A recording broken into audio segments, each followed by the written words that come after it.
So we have got a regular hexagon actually, right? This is a regular hexagon. So we have got a hexagonal progression.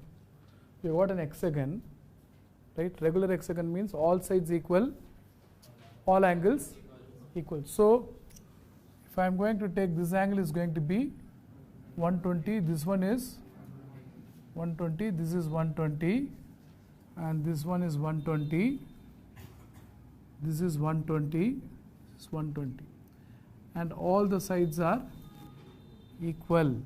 Okay, so let suppose the sides are A.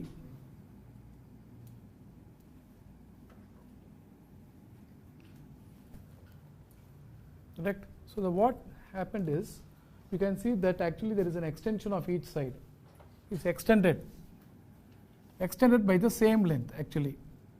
Okay, in this case you have taken a regular hexagon and extended by what? Same length. That means length equal to the side. Okay, understood? Only one side it is extended. So this side is extended. This is not extended that way. This similarly each side is extended, and then the extensions stop at some points, no, right? They are all connected. So you can guess that what that figure is going to be. So that is also going to be a regular hexagon. So how do you prove that? It's only an intuition. So you can see that the exterior angle is going to be 60 degree in each case, right? It's going to be 60. This is also 60, right? Then how do you know that about this? These angles are equal. SAS. Okay, this is 60 degree. Yes, you have a 2A and a A. Correct. So this is also going to be a 2A versus A 60. So you have got a SAS, right? Okay, which means that these sides are also going to be equal, and of course you are going to have some angle here. This could be X and this could be Y. This is X and this is Y. But if you have a Y and a X, that add up to Y plus X. Same thing will happen everywhere. So the angles are also equal, interior angles, and sides are also equal. Therefore this is also going to be a what? Regular hexagon. But the point is, this is going to be scaled by something. Because if I am going to call this as B, is going to be something like what? AR is AR.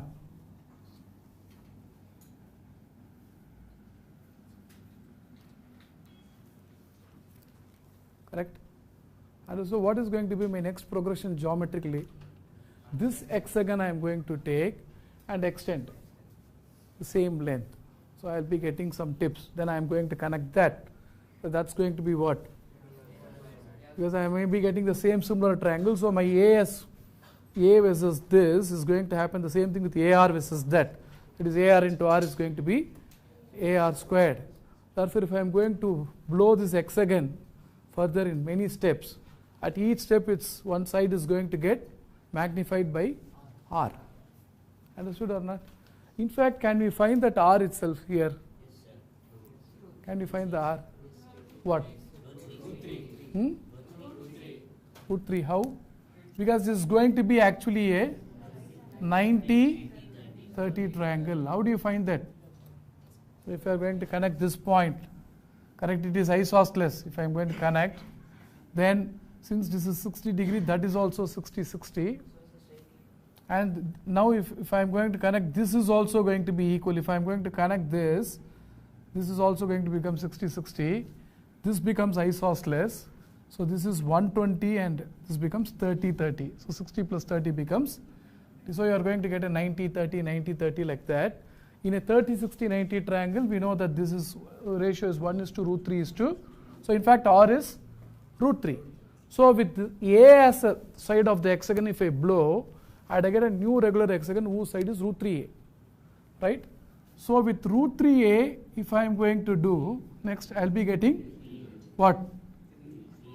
3A. It's root 3A into root 3, right? Then 3 root 3A and so on. So my common ratio is going to be root 3 if I am going to do that process. Understood? But if I am going to look at the area, You know the area of regular hexagon is, you can break the regular hexagon into 6 equilateral triangles. Therefore, the initial area is going to be 6 root 3 4 a square. But again I am going to use the 6 root 3 by 4.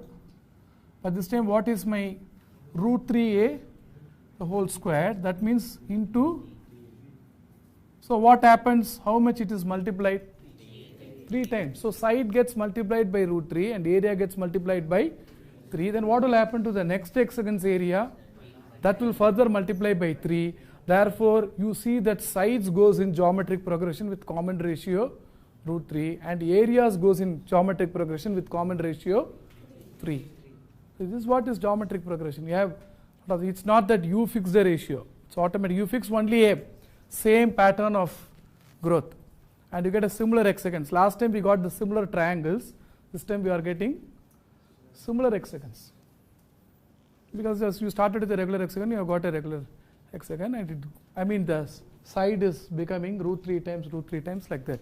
You proceed. Understood or not? So therefore generally, this is the actually concept. There is something related also to geometry. That's why it's called geometric progression. You have to look at it geometrically. So in general, if for a GP, if the first term is A, second term is A times R, then the next term is going to be AR squared, AR cubed. And what is the rule? The next term by current term is always going to be a constant. We call that as common ratio. Understood or not? Clear? Now I just want to ask you a few things. Can R be 1? No, usually it doesn't make sense. But okay, we can call it as GP, but actually usually you don't call it as R equals to 1. R equals to 0.